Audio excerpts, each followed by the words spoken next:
Welcome to another episode of Sunrise Life, the podcast where we have deep conversations with freelance models. Today I have Muirina Fae on the other line. Say hello. Hi, so excited to be here. Thank you. Yeah, thanks so much for taking the time to do the podcast with me. I'm really excited to get to know you. Yeah, thank you for inviting me. I'm so excited. So you're traveling in Chicago right now. Yeah, I've been here for about a week. Cool. And before that, I was on tour in Florida and Atlanta. That's amazing. So are you flying from city to city then? It depends on how far the city is. So, like around Florida, I was taking the trains or rented a car because, that's kind of like closer. Mm-hmm. But then I flew from Florida to Atlanta, and then I flew from Atlanta to Chicago as well. Right on. I creeped on your Instagram page for a while before we started, and I saw that you've got images from kind of all over the world. Like, how many places do you think you've traveled to? Oh, you know what? I was doing it. I counted it recently. Gosh, but I suck with numbers. So I don't ever remember numbers. I think it's somewhere around 20 countries that I've been to, though, give or take a That's couple. amazing. Yeah, but that's like my lifelong travels, not necessarily just my travels as a model. Yeah. Yeah, I always was traveling from a young age because my family is originally from Europe, so my parents kept the culture alive by going back to Czech Republic, is where I'm originally from. Oh, And it's right in the center of Europe, so whenever we would go there, especially if my parents came with us, then we would regularly, visit some of the neighboring countries and things like that. So, that's yeah, awesome. I've been very lucky. That's really awesome. I've gone over to Europe a handful of times, but kind of like you, not all of them were like shoot tours. I have worked in Europe now, but it's a little bit different out there. So I usually do it as a way to fundraise my trip back home as well, because I definitely do have like strong roots in Czech Republic. So That's great. And are there photographers in Czech Republic that hire traveling models? there are, but I find that most of them don't have very good English skills. So I don't know. I mean, I should say it this way. I've been hired in Czech Republic, but I speak the language, so it's been easy for me to, do that. There are some photographers in Prague, especially that aren't originally Czech though, so they speak English or another language. So I suspect that there would be some photographers that would hire traveling models, but yeah, the Czech, like the very Czech ones, don't as much. That And I makes mean, sense. there's a huge network of Czech models in Czech Republic as well, so they have plenty of girls to shoot, even if they're not shooting international models. So That makes sense. And one of the reasons why I haven't done a lot of trying to book work in Europe is that from what I'm told, the average going rates in Europe are somewhat lower than the average going rates for hiring models in the US. Do you find that that's yes, accurate? yes, definitely. Especially in the US pays its models the best out of anywhere when it comes to individual shooting, the way that freelance models do.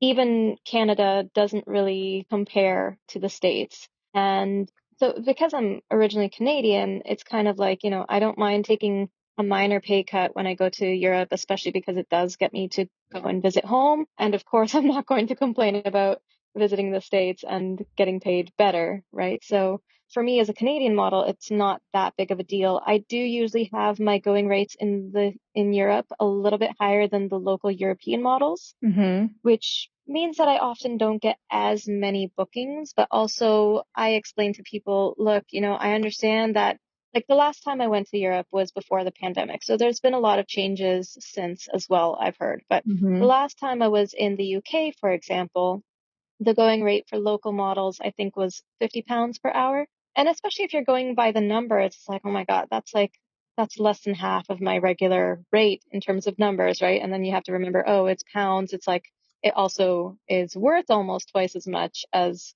my currency, right? So it's just kind of like you have to get yourself around that numerical Yeah. thing, but I would regularly charge at least £60 because it's just like, well, I have to cross the entire Atlantic before I'm even in your area. So, it's up to you if you decide to book me or not. But, I know that I'm going to be providing good quality work and it'll be something different than the local models that you have around. And not to, there's there's an incredible amount of work in the UK from what I hear. There's a huge model network. The industry there is quite saturated, but it's Oh. also, there's so many photographers and so many models that I've heard that you can fully just be a local UK model and make a living, which is more than I can say. Like, considering how small the UK is compared to Canada or US, Mm-hmm. in a similar space within Canada, at least, there's no way that I would have enough work to be able to make it a full-time career. So it's pretty amazing that they have that much of a network there. Oh, I didn't know that there was that many models and photographers there compared to other countries, but that's interesting. I don't really know, but that's what I had heard when I was there. Oh, okay. As far as the having to increase your rates in order to make it make sense for Hmm. your travel and all that, it kind of reminds me Hmm. of going back and forth with anything. If your rates are lower, you could probably book more work, but then you'd be super Yeah, slammed, and then is it worth it? yeah, exactly. Yeah, that's very much. I remember so I've been now modeling for 15 years. Wow. And it's crazy. I've been talking about it a lot lately because it is like it was just became my 15-year anniversary of starting, basically. And that was before Instagram was around and the birth of the Mm-hmm. Instagram model, right? Yep. Um, and yes, so especially when I started, first I was in university, so it was kind of just like a side thing, it was all trade work, still learning the craft and stuff. I mean, my parents are both hobbyist photographers and I have a dance background. So even when I first started out, I already felt like I already know how to do this. But I feel like every model thinks that when they first start out. It's just like, yeah, I'm the shit. I'm pretty and I can do this, right? Mm-hmm. Uh, but when I first started charging, I was charging based on the style. So, and especially because when I started, I was predominantly a fashion model. It was, partially that I was trying to keep my rates low for people in the fashion industry because that was the work I wanted, and then would charge probably closer to what I should have been charging altogether for any nude work because people were always encouraging me to do nude work from when I was 18. And like many people in society, I did equate nudity with sexuality when I was that young. And, so I didn't feel comfortable shooting nude. It's just like, this isn't who I am. So it was a really weird situation for the first 5 years of my career where everyone wanted to shoot me nude. And it took a little while. Once I started shooting a little bit of nude, and then I realized it had nothing to do with sexuality. It's just the beauty of the human form and what it's capable of doing. And the way I see it now is that it's kind of like a blank canvas. As soon as you put clothing or anything like that onto a model, you are baiting when she is shooting in a way, right? So I really like that art nude is just timeless because there is nothing that can really put you into a date. So there's shots of me from 10 years ago when I started shooting art nude that, because I haven't changed my look significantly and I've been avoiding the sun like the plague, I haven't really aged that much. I could probably argue that I shot it 2 years ago, not 10 years ago, because it's so timeless. Yeah, that's really nice. Yeah. Sorry, I have ADHD, so my brain might go like all over the place and No, not that's finish okay. certain stories. I'm fully following, and I'm noting that like a lot I've done, I don't know, maybe 15 or 20 of these podcast episodes right now, and there's so many like Yeah. similarities that I like didn't realize there were that many like sort of similar things across the board with a lot of us traveling Oh freelance yeah. models. Like when you Yeah. start out basing your rates on how much clothes you have. I did that too. I was like, Yeah. oh, it's Yeah. 50 for fashion, 75 for Exactly. bikini. And Yeah, looking back, exactly that. that I was putting the value on how naked I was instead of how valuable Yeah. my time was. Skillful.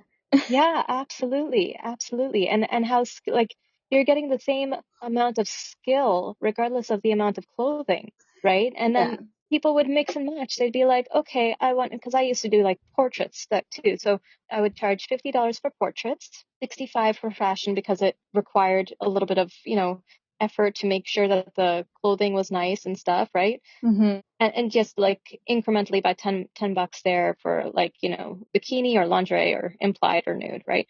Yeah. And so people would say, okay, well, let's shoot 1 hour of portraits Uh, for $50 per hour, and then let's shoot an hour of nudes for an hour. So for 2 hours of my time, I was getting paid $150, which is my hourly rate now. And it's just like, especially when you're touring. Oh my God, I used to do like 3 or 4 shoots per day just to try and make ends meet with all the travel costs. I mm-hmm. even had one guy one time be like, well, I just want to shoot portraits, but maybe like the last 5 minutes we can shoot some nude. And it's just like, okay, so how much would that be for 5 minutes of nude? And it's just like, okay, like if you're already gonna have photos of me nude, period, then I should be getting paid for the entire hour, basically. Yeah. It's not about how much time I'm nude. It's like you now have nude images of me. Yes. There's certain power in that too. And I'm not going to, you know, it was so dumb.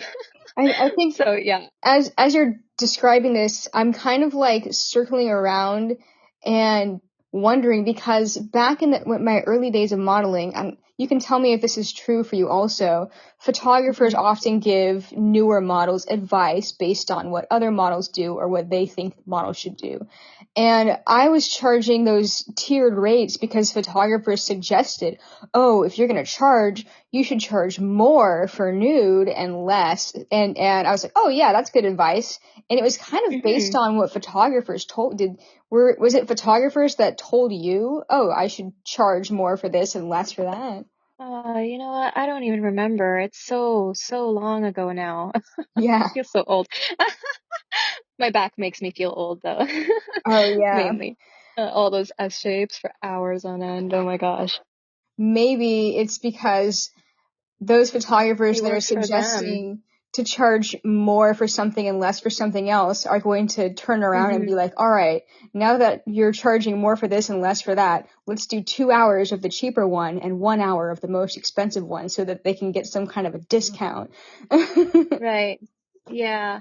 It's yeah, I definitely remember photographers giving lots of advice back then. And like I said, like so I grew up in Toronto and that's where I started my modeling career realistically. Like I was in Ottawa for a little bit, but let's just simplify it and say that I was doing Toronto. And I really didn't really start charging until I was moving away from Toronto. I live on the West Coast now. And it was kind of a little bit of a way of fundraising my travels hmm to the West Coast. But even then, I feel like one of the photographers, I still work with him now. He would book me for 2 hours and pay me $100. So hmm even though we were shooting nude. And he would argue, well, that's his budget and whatever. And it's just like, well, I'm trying to make as much money as I can so that I can move to BC. So whatever. And it was only once I started traveling back to Toronto from BC that I started, really charging competitive rates because I have a whole flight to cover now. And it was interesting because there was this whole huge network of photographers that I had been working with for 5 to 6 years. I knew them, they knew me. And it was interesting how they slowly dropped off over the years because I had to start charging higher, you know? Yeah.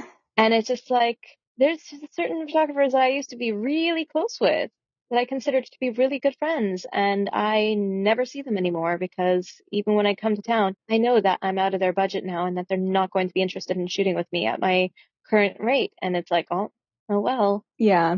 not That much I can do about that.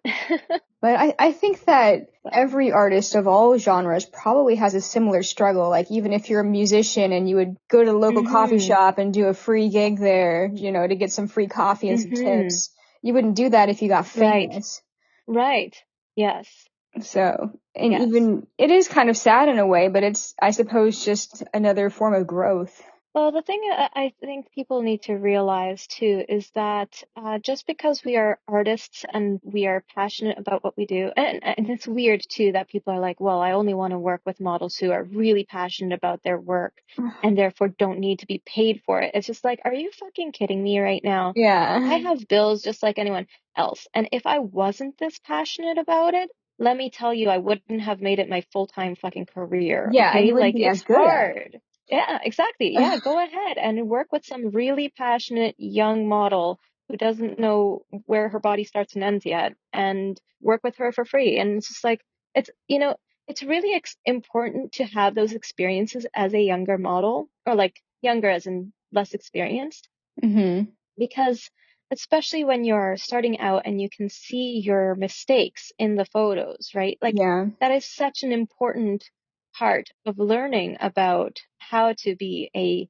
successful or experienced and talented model. It is a skill set that you need to learn. And same thing for the photographers, mind you, right? One of the things that I say about what I do as a model now is life is full of perfect moments, and we as humans, we're so geared towards looking for that perfection, right?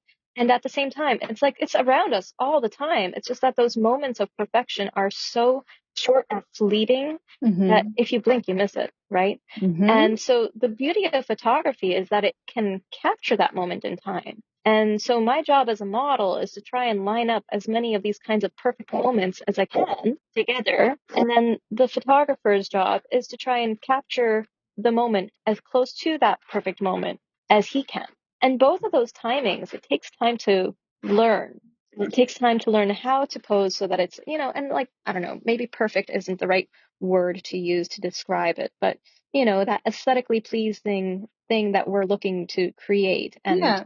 at one moment we were there, even if it's just a second, and up to the photographer to be able to notice that and actually catch it at the right time. So it's important for both sides to do trade shoots early on so that they can figure that timing out. But after a certain point, it's, Yeah. I don't know. Yeah, once you've got it down, then you don't need to sharpen it any further. I mean, there's always room Exactly. for improvement in everything, but Improvement, yeah. But the more you're doing it, if you're going full time, then it's only going to become easier and easier. And honestly, sometimes now I feel like, oh my gosh, am I working hard enough? Because this just seems so easy because I've just done it so many times. And it's just like, I go through identity crises because it's like, am I actually as good as I think I am? Because this feels way too easy. Like it should feel harder. And it's just like, well, the results are there though. You're doing a good job.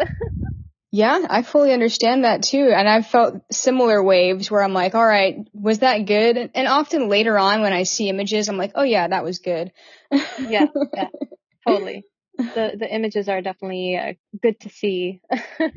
Yeah. But we're also our own harshest critics at the same time. Yes, so much so.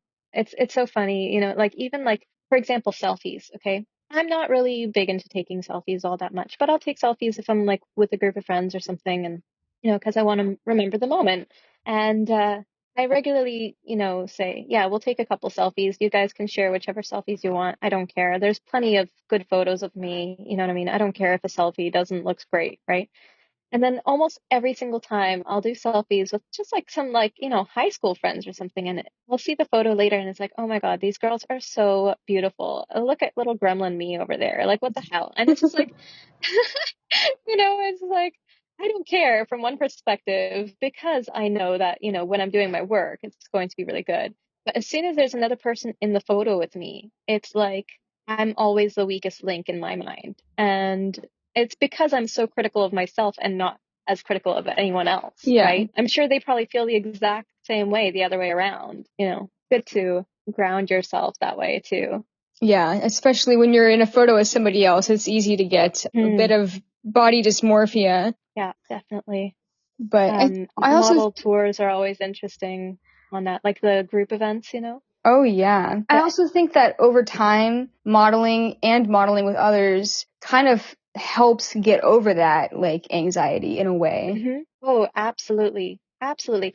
I think people would be really surprised to hear that I'm actually a very shy person, considering what I do. Hmm. And I've definitely grown out of my shell since I started 15 years ago. Like 15 years ago, there's no way I would have been doing any of these things.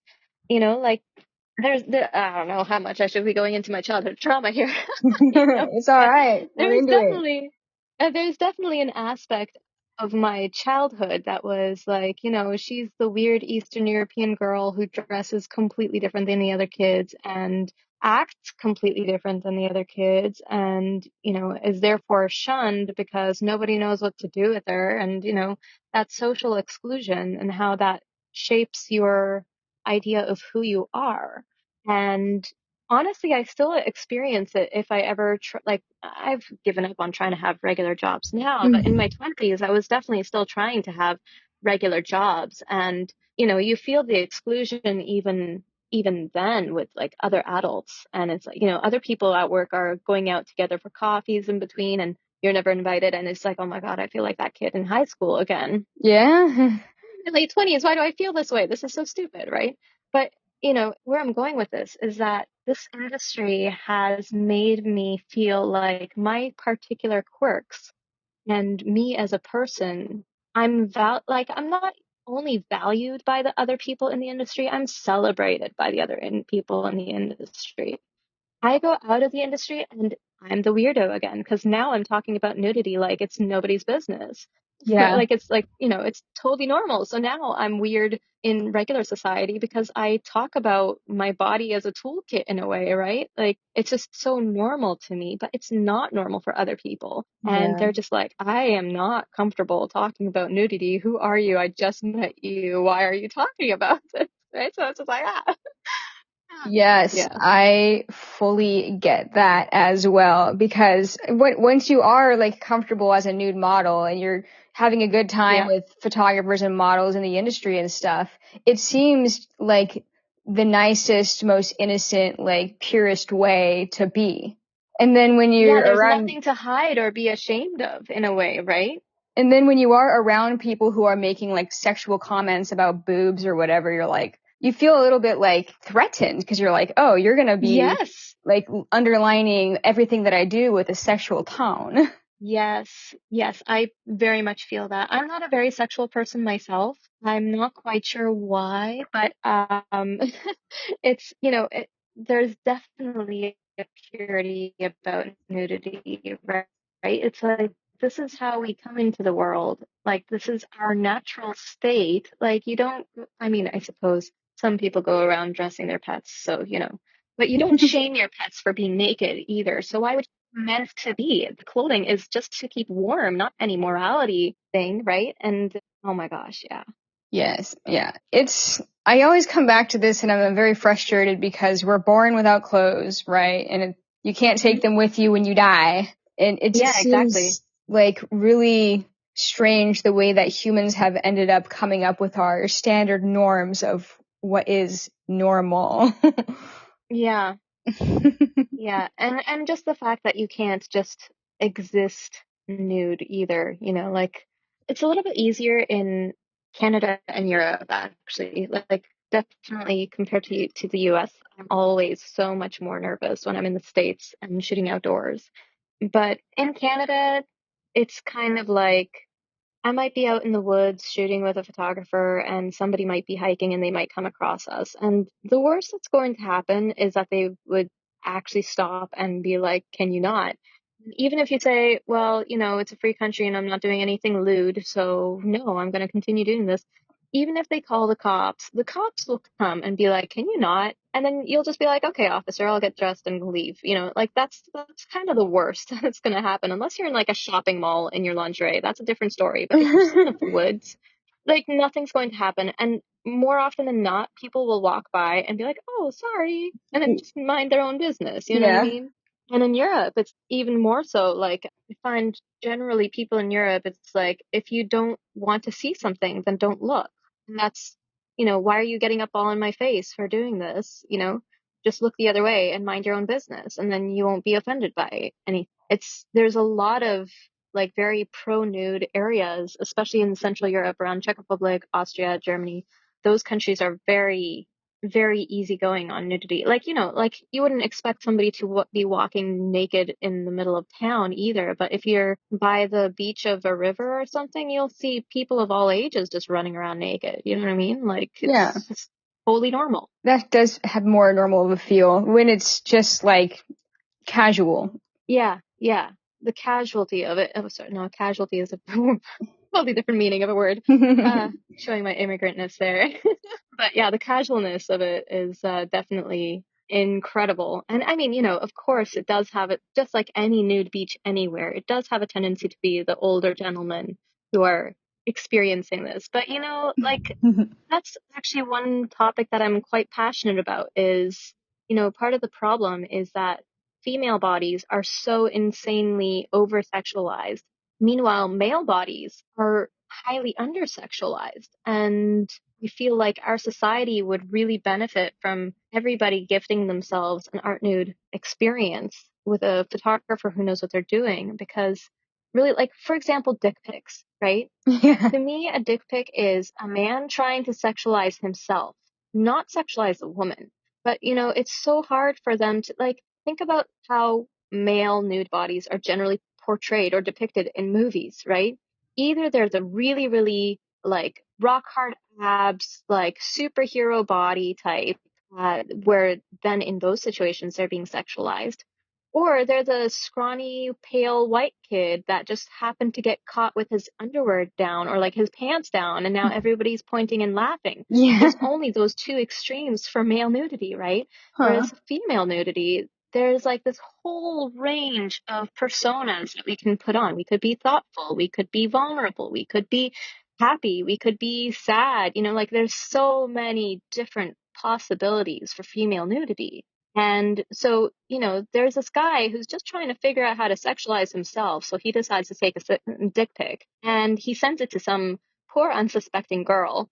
And now she's so used to being over sexualized that she's now pissed off of like, how can you just send me a dick pic without any message beforehand? Context or Now, anything. right, context or anything. And she's just like, screw you for sexualizing me. And he's like, well, screw you for not sexualizing me. And like neither side gets what they want, right? So it's Right. kind of like I think it would be really great to see more art nudes of men, even though I don't personally really find men all that attractive. But, I think it's really important for them to be able to experience the same kind of empowerment, vulnerability, like all the different things that we experience when we're shooting art, like on our own, and how they can discover that nudity isn't connected to sexuality. Because I think, especially for men, they're only nude if they're showering or if they're having sex, right? Like it's so rare for men to be actually free to be nude unless they're just in their own homes. But even then, I feel like most guys will usually cover up. I don't Yeah, know. that's I really also know a bunch of interesting. nudists, but That's a very interesting topic because, like, oftentimes, like, of the average mind, if you're thinking of a man wanting to get naked, I assume hey, he's doing it because he wants to have sex. Because yeah, sexual gratification of some sort. in my experience, men typically tend to be more sexually motivated Yes, or aggressive in some ways. definitely. But I do think that having great photos of themselves would be like a good feeling for them. But I have also learned, or I don't know, learned is the right word, but I've heard, and you can tell me what your perspective is on this, that women are like the exhibitionists and men are like, oh my God, what's the word? Where they like to view the Voyeurs. voyeurs. Yes, they like to look Hmm. at the women who are like being the exhibitionists, because when we're modeling, we are like getting something out of it. Like when we're as women, when we're modeling, it feels like a feminine expression in a way, or an expression of self. Yeah, those goddess vibes, right? It's just Yeah. like, here I am in all my great glory, and you just grovel over there and take photos. Yeah. Can you see that I identify with goddess vibes a lot when I'm when I'm Yes, I have shooting? noticed that actually. And then with men, like I've posed with men a few times, and it Hmm. oftentimes, because women are generally more often the ones that are being the models, we have kind Hmm. of like hand gestures and like ways that we move our Hmm. hips and things that are Yeah. feminine. And Yeah. it doesn't always come off the same with a man who's trying to be masculine with the Right. posing and the moving. So it Right. is different. And how do they express themselves in a way that expresses their Hmm. masculinity? Well, I think that masculinity on its own is a really loaded word, right? It's Yes. like what do you think is masculine? Being the protector? Okay, well, a lot of I feel like a lot of my posing actually I studied English literature in university. A lot of my posing actually comes from figuring out who my character is in the situation. And Hmm. now usually you figure out your character based on what are you wearing and what's around you, right? In my case, it's like, okay, I'm nude, but where am I? Who am I? You know what I mean? And so, for example, if I'm in a forest, like, am I part of the forest? Am I personifying the forest? Or am I a person in the forest? And how do I feel about being in that forest, right? And both of these can be they completely shape the way that you pose in that situation, right? So for example, if I am personifying the forest, let's say, okay, maybe I'm posing a couple times with my arms up in kind of tree-like, like branch-like ways and, things like that. Or maybe, if I'm like a spirit of the tree, maybe I'm looking at the people who are traveling through my forest, right? How do I feel about these people? Are they there peacefully or are they there fucking shit up? It just completely changes your facial expressions on things like that based on how you're thinking about the lens, right? The lens being the people who are traveling through the forest. Mm-hmm. Or then on the flip side, okay, maybe I'm one of these people in this forest. Am I a person? Am I a fairy? Am I a goddess? Right? Like it's even just those three different characters already completely change how you're going to be behaving in that forest. If you're a person, you might be completely just in awe of how majestic this forest is and how big it is and, things like that. Or if you're a goddess, again, you're there and you're like, okay, this is where I belong. This is my domain. And, you better watch out because if you were fucking shit up in my forest, then I might smite you, right? Or like things like that. And that's a lot of what I think about when I'm posing. And so even there's a photographer locally to me, and he's a nudist, and I'm so proud of him because I encouraged him and inspired him to start shooting self-portraits of himself. And as he's traveling around, he'll take his kayak out to a little island and take some self-portraits in nature and things like that. And I sometimes even photograph him. And before I went on this tour, I was photographing him, and he was, kind of asking me for model coaching and things like that while he was posing because, Mm-hmm. he has some basic poses that he likes to do, and to hear my perspective on things. And it's just like this character based posing style is one really great way to go about it. But then there's also, what shapes can I create with my body as a completely opposite perspective on how to pose in those situations? Or, just exploring your body. How much can I stretch? How much can I contract myself into a little ball? And, how much can I twist?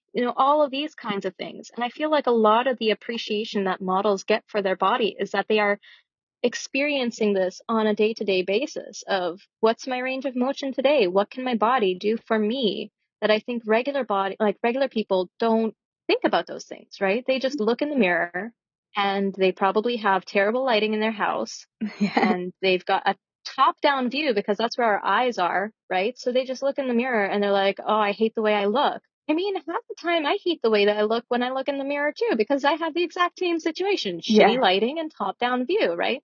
Photographers can find that perfect angle to show how beautiful every person is. And I really do have a belief that everyone has inherent beauty about them. They just need to find the right angle and the right lighting to highlight that beauty. And I Um, suppose a bit of a creative mind or a mindset where they're trying to, emulate something, as you've been yeah, exactly. describing. Yeah. I think it would be so healing for like all of the body image issues. And honestly, like when you don't feel good about yourself going about your day to day life, you're going to be more likely to be shitty to other people too, because, there's going to be more jealousy of like, you see someone who you think looks really good and, either you think that they think they're better than you or you wish you were like them or whatever the situation might be, right? I don't personally experience this, but I could envision that people would feel this way. And then, how are you going to behave towards those people just because you've made these prejudices towards them based on how they look, right? And how much the society could heal if everyone just felt a little bit more comfortable in their own skin. I fully agree. And by the way, I've got to Mhm. do a slight reroute on you because I've got a couple of Sure. questions that I need to Yeah, ask before we get out of this episode. absolutely. Yeah. So kind of rounding back to people maybe not being able to express themselves the way that they need to, or perhaps people who Hmm. have intentions that are misconstrued. I have a segment of my podcast called the photoshoot fail of the week. Can you describe a scenario where you had a photo shoot that was just kind of off the wall and memorable, either because the scenario around the shoot itself was crazy or the photographers themselves were crazy? Honestly, I've been really lucky and I don't have too many horror stories on photographers. I feel like I'm pretty picky about who I work with being good people, necessarily, like more necessary for them to be good people than for them to be good photographers.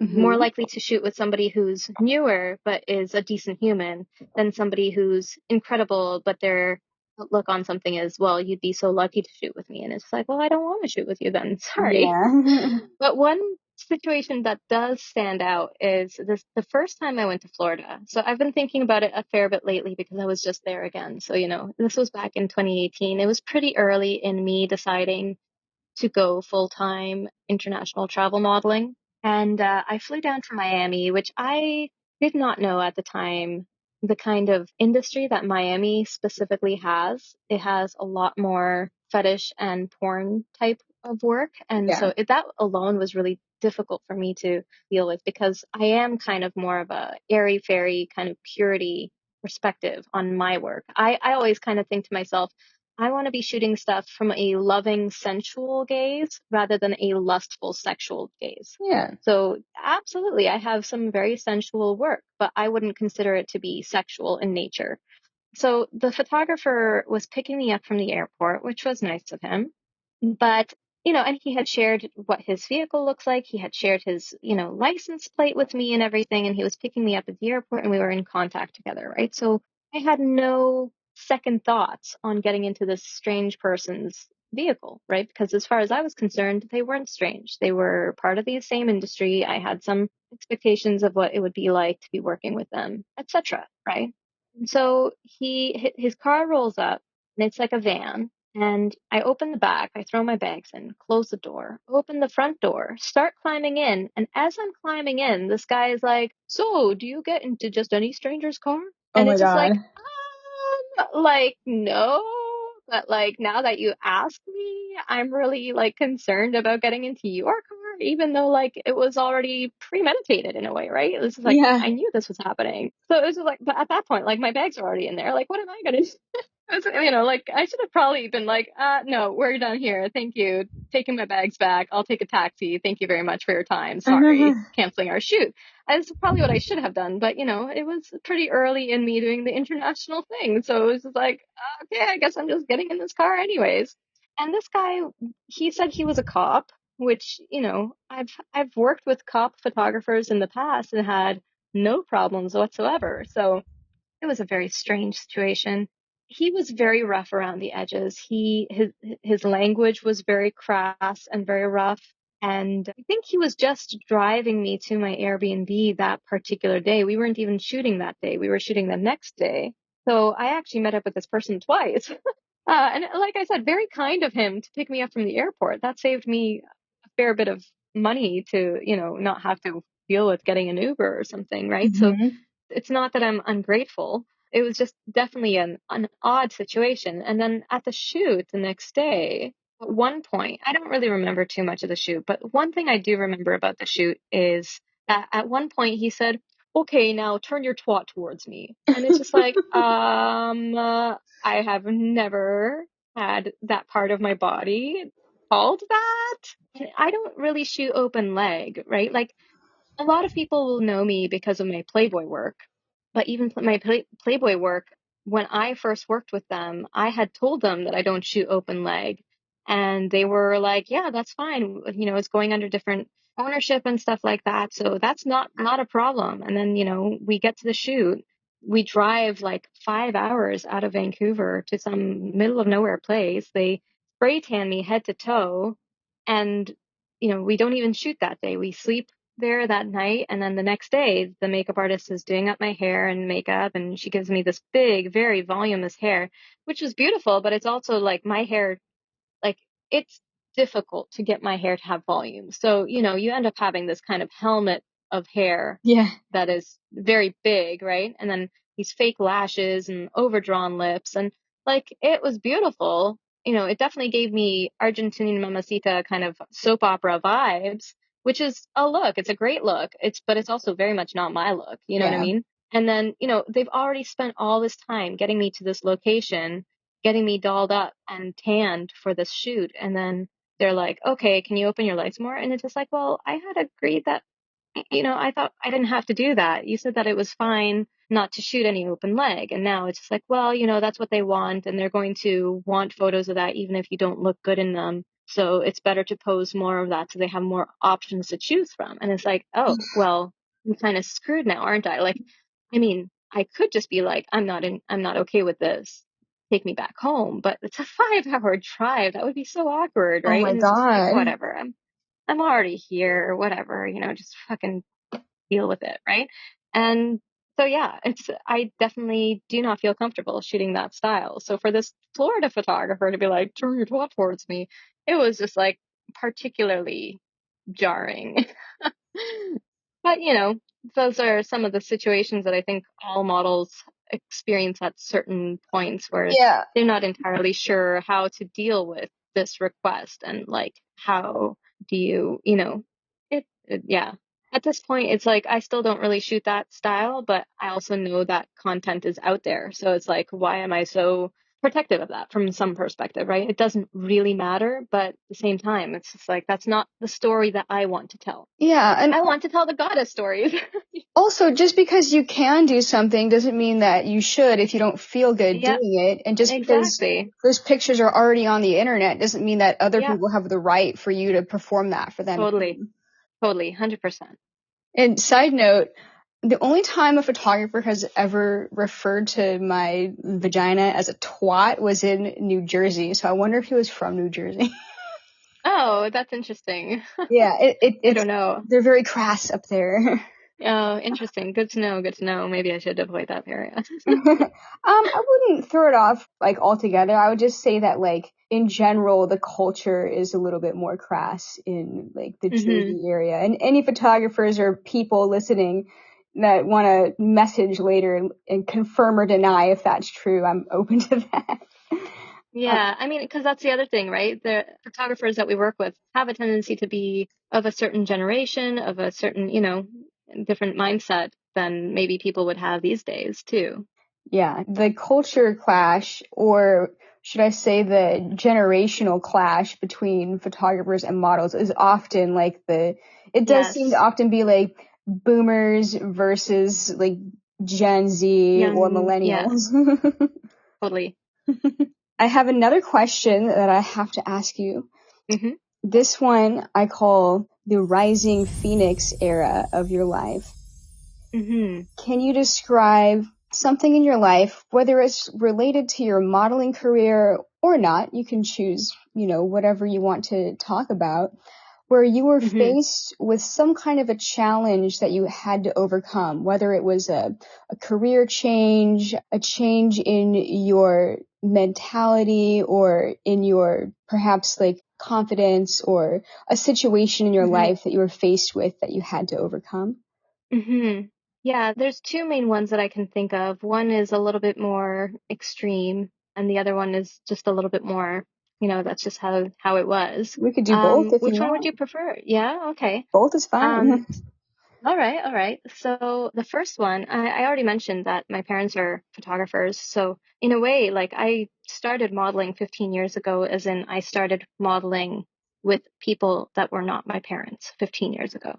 But especially like in my teens, because I play music, I sing, I dance, I have a whole bunch of other creative interests. So when I was younger, when I was in, 14, 15 years old, when most fashion models would be starting up, right? Nobody thought of me to be a model. Most people were like, oh, she's so pretty, you should put her into like pageants and stuff like that. Now, I have done a couple of pageants, and both of them, I think I was kind of like, I was asked to be part of them. So it was just like, yeah, sure, whatever. I'll just do it for the fun of it, whatever. Didn't take it too seriously or anything. But I always felt like pageants are, to me, they're very much about the individual and how great that individual is, how talented that individual is, how beautiful that individual is, et cetera, et Hmm. cetera, et cetera. And to me, that's just like, I'm not a very boastful person. At least I don't think I am. Sometimes I can be a little bit on my high horse and maybe make some boastful comments, I suppose. But in general, I'm not one to point out my own greatness. So it's weird for me that people wanted me to be in these situations. It wasn't until my brother started dating his now wife. So, and I mean, I've known her my entire life. She was our next door neighbor in Czech Republic, but Oh. she's a whole head taller than me. So it wasn't until they started dating and she used to, come and visit us in Canada for a couple of months at a time when I was 14, she was 15, etc. It wasn't until then that all of the people around us were like, oh, she's so beautiful and tall. You should get her into like the agencies and blah, blah, blah. She'd be a great fashion model, right? And when I heard that, it was just like, oh, yeah, that's something I'd enjoy. Like I always enjoyed doing a photo shoot with my parents because they would shoot my dance studio shots and stuff like that for the whole studio when we had competitions or end of the Oh. year photo shoots and stuff. My parents were often the ones who were doing those photos and they would do their tests with me and stuff like that, right? So it was like, yeah, I love doing that kind of stuff. I would totally enjoy it. So, when she had first called an agency, she got in basically right away. So she was like, yeah, just call them, whatever. So when I called my first agency, and I think it was Sutherland Models because that's who she had gone with, and they basically picked up the phone. I said I wanted to model. They said, how tall are you? I said 5'5".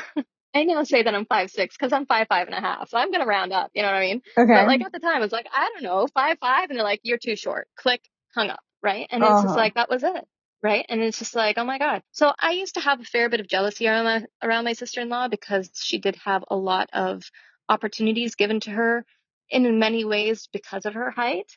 But I also have come to realize that if it hadn't been for her, I probably would have never gotten a start. And she pulled me through everything with her. You know what I mean? Maybe it Cool. took me longer to get there, but she went to the agency. She learned that Model Mayhem exists. So she told me about Model Mayhem. So for a year, I was on Model Mayhem working on my portfolio. And then I had a portfolio to show to these agencies despite my height, right? And my entire career as a fashion model was fighting tooth and nail, just trying to stay in the industry because everywhere I went, I was too short. Doesn't matter how skillful I was. And so, from a lot of perspectives, it's just like, okay, I'm short. I have to be better than the taller girls. I have no option but to be better than the taller girls because that's the only way I'm going to get into the door. And that was how I dealt with it for a really long time. In fact, a lot of the times as a fashion model, I was considered an alt model, even though I have no tattoos or piercings. Like I have my ears pierced, but that's it, right? Yeah. Because I was shorter and I was curvier. Like at the time when I first started, I had a 21-inch waist. So all the corsetry designers, they've loved me because I could really make their corsets look like they really brought you in. Doesn't matter that my waist was already kind of small, so it was easy to pull it in even closer, right? Uh-huh. But a lot of my fashion days were actually, in a way, alt model type stuff. So that was one thing where I was just like, really fighting for being there and showing up and being ultra professional and ultra skillful and just ultra polite, ultra friendly, all of that. Then I totally thought when I was moving away from Toronto to BC, I thought I was basically committing career suicide right there because I mean I moved to Victoria, BC. Like it's the capital of BC, but it's small. It's really small. Yeah. Like Vancouver is theoretically close by, but it's easily a 4-hour trek to get there, with driving and taking the ferry and then driving again on the other side. Like it's not easy to get to Vancouver, and Vancouver is really expensive too. So it's like, well, I don't want to move to Vancouver. I don't want to live in Vancouver. So I totally thought I was committing career suicide there. But then I had an agency there that got me my first international contracts to Japan and India. So, I ended up, and the fact that I had to start traveling to Toronto for the next couple of years, that was the start of my solo travel as well and organizing things. And it was after my tour to India, actually, that was a really bad experience for me because I didn't know when I went to India that I'm a super taster. I always knew that I was kind of sensitive to spice, but I didn't realize that I was sensitive to all flavor. Oh. Yeah. So, other models that had gone to India had told me, oh, don't worry, you can find mild foods. It's no problem. But for me, it was really bad. So I was supposed to be there for 5 months on contract. And very quickly I discovered that I couldn't eat anything. Like either it was too spicy or too flavorful, I should say, for me to get anything even past my lips, or it was mild enough, but it wasn't disinfected by all the spices. So it would just Oh, go right through me. And it was just, I shrunk so fast there. At one point I was down to 100 pounds, which I hadn't been 100 pounds since I was like in grade 9. You know what I mean? Like it whoa. was dangerous. Ended up after 2 years, not 2 years, 2 months. After 2 months, I was hospitalized and put on an IV drip for 7 hours Oh just to my get God. more nutrients in me. And only then did the agency over there, because I was on contract, I couldn't just leave. If I wanted to leave, I had to pay out that contract. And it was like Oh $2,000 or something to do that, plus get my own flight back home. my So God. it was basically like, I was screwed, right? So only after I was hospitalized did they believe me Of that course. I couldn't do anything. And so they finally got me a flight home and let me leave my contract, right? Wow. Yeah, there were other terrible situations that were also added into that whole experience. But when I got home, I gave myself 6 weeks to get over it all. And I told myself, okay, I've fallen off the horse. It's time for me to get right back on. Otherwise, I might not get back on ever. And I'm not about to let one particular person was particularly problematic, let's say, while I was in India. Yeah, so I was sexually assaulted while I was there. And thankfully, it wasn't an extreme sexual assault, I'll say. Mhm. Mind you, I'm not about to minimize what happened to me. I definitely expressed that I was not interested. I definitely said no. And so, there's all that happened there. Sorry to hear. I'm thankful that it wasn't more extreme, is I guess what, people are like, don't minimize it. And at the same time, it's just like, well, I wasn't raped, at least I wasn't raped, because I think I would have struggled with that a lot more Yeah. than what happened to me, right? I know that there is, from certain perspectives, a spectrum of how extreme sexual assault can be. And I'm thankful that mine was on the milder of the sides. So, I kind of gave myself 6 weeks and I said to myself, it's time to get right back on. I'm not about to let this idiot asshole in India take away something that I love. And that's when I started traveling on my own and decided I'm never giving somebody else control over whether or not I can go home. Hmm. And yeah, so I guess those are already the two things. So the fact that I was, fighting tooth and nail in the fashion industry, and then the India situation. So I don't usually talk about it very publicly. I'm usually open about it person to person, like privately. But yeah, this is my first time kind of mentioning it publicly. So Wow. Well, yeah. thank you for being so vulnerable and sharing that part of your experience. Thank you. Yeah, I mean, from certain perspectives, it was right around the Me Too movement that all of that was happening too. So it was just very shocking to me that that was something that happened. Somehow I had been very protected from a young age, that I felt like sexual assault and specifically rape was like something that happened in the Middle Ages, not something that women today still have to deal with. You know what I mean? It was a really big wake up call for me. But at the Mm. same time, learned so much about myself from that experience. And, even like my super tasting, like I have become more experimental in what I'm willing to try now because I know. Whereas before I knew, I just thought I was sensitive and I'd have one bite and say, nope, too spicy, not going to eat it.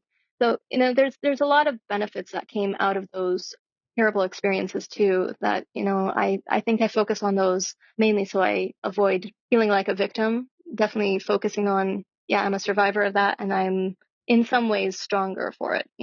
No, that's good. And But that's a very it made you difficult make the topic. decision to become independent in your modeling instead of relying on somebody else kind of holding you accountable to be, following through with the contract. You weren't able to leave that Totally. country until you went to the hospital. That's messed up. Yeah, yeah. Yeah. It was definitely a tough thing. Mind you, there were plenty of people there who, like, legitimately, without their help, there were a lot of really caring people too that really helped me survive the situation. And I don't really talk to any of them anymore. I do have them on various social media, and I do think about them here and there. And I think to myself how grateful I am that they were there for me. So it wasn't all bad in India as either. And the further the time goes by, the more I can remember the good times rather than just the really challenging, difficult times. That's good. So, That's yeah, good. I think I also have a tendency to minimize things like sexual assault or like not put a label to what happened until like years right. later and then realize, Yeah, oh, that was more messed up than I really was thinking of it at the time. But I think it's part of, and I won't go too far into this because we're getting close to the time that I usually wrap up, and I don't want to take advantage of your time. But I do want to say though that I feel that when something like that is occurring and you are like in that moment in the time that you're being approached or like somebody's crossing your boundary, and I know that many others experience this too, have a response like a freeze and fawn, where I freeze and I don't want to react to cause the situation to become worse than it already is. And I fawn 100%. To try to make that person happy, to try but I also try to make it stop, but more like pleading, like please no. Not like I'm going to kick your ass, because obviously I'm not kicking anybody's ass, you know. Yeah, right. I'm small I've been meaning to take martial arts ever since. Yeah, it's just like, 100%. That's definitely what I discovered on that. And I'm so thankful too that he wasn't a photographer, the guy who assaulted me. He was a film producer or a director or some shit like that. And I feel like, I've always wanted to act, and I feel like I'm like regularly self-sabotaging myself because of these experiences. And at the same time, it's like, I think I would be really great with acting if I really put myself into it, because I am a bit of a perfectionist. So it's kind of like, am I really going to let this person have control over whether or not I even try to get into something different? Like, I don't want that to be my narrative, but at least he wasn't a photographer, because I don't know if I would have had the strength to put myself into situations with people. If I had known, if he had been a photographer, I would have, projected that onto other photographers. And even though I had already been shooting for 10 years at that point, and like, oh my gosh, even from that perspective, I was 27 when this happened to me. Imagine if I was some 15-year-old, fresh, brand new fashion model being sent on her first contract. You know what I mean? Like, I'm so glad that I already had, but definitely the freeze and fawn, especially because I was already very, very malnourished when this happened. So it's just like, I can barely stand up at this point. You know what I mean? Like, I have to sit down and rest regularly because I don't have enough nutrients to give me like any kind of energy. What am I going to do? Right? Like, there's nothing, like when I got back, because that was in Mumbai that happened, and I was stationed in Bangalore on that contract. So it was only once I got back to Bangalore that I was really like, thankfully it happened like last night that I was in Mumbai. When I got back, and all the, makeup artists and stylists at the agency in Bangalore, they were like, well, why didn't you slap him? Then he would have understood that you meant no. And it's like, side note, my no should have been enough. Like, sorry, in my culture, it's not common to just randomly slap a random man. Yeah, and he could probably slap harder back too. So it's kind of exactly. I'm not about to do that, especially when I'm malnourished, right? So it was like, it was crazy. It was crazy. Scary situations. Wow. Yeah. Well, I'm glad that Sorry to end on like such a negative point. No, I really don't think do so. love what I do. So there's something to learn from every vulnerable story that people share, and I'm grateful that you did share it, and you did become stronger for it in the end. So that is a positive note. Totally. Yeah. And sometimes that's how we learn, is through having to be faced with some challenge that like throws us off a little bit. Honestly, I don't think we learn in any way else other than through failure. I teach ballroom dance as well on the side, and cool. That's like the number one thing that I tell my students. Don't be afraid to fail. The fact that you're already here, that's already a success. You're going to fail a million times before you get this pattern down. And people need to not be as afraid of failure, because failure is how we learn. If you don't fail, you're not going to learn. And I agree. Yeah.